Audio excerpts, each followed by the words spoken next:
foi, e a gente louva o que foi, no âmbito desses 4 anos à frente da CEPAC.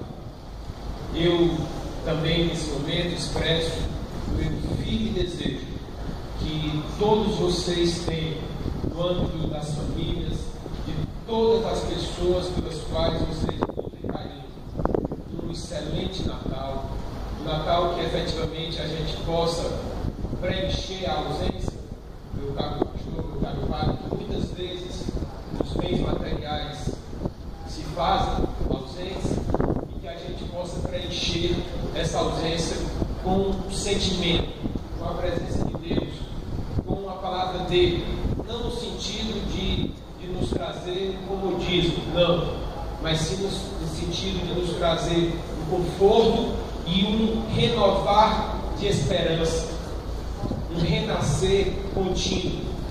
O Natal, para mim, é muito firme esse momento, porque nos nossos aniversários a gente tem uma reflexão que a gente está mudando de ano.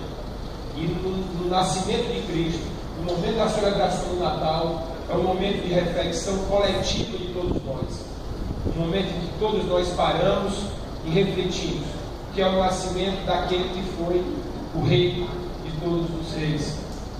E também coincide com a virada de ano, então é mais um momento para que todos nós possamos refletir.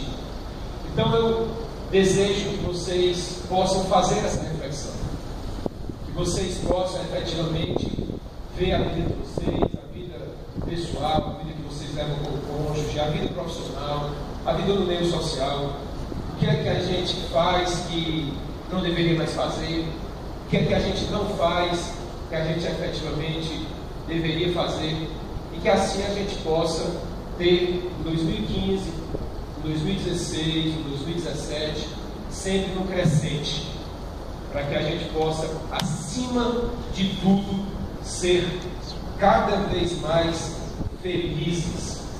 Essa é a grande razão, esse é o grande motivo da existência humana, nós sermos felizes.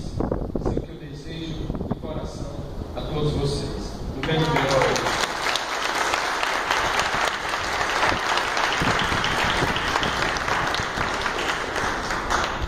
Agradecemos, senhor secretário, pelas palavras tão singelas e oportunas para cada um de nós, né?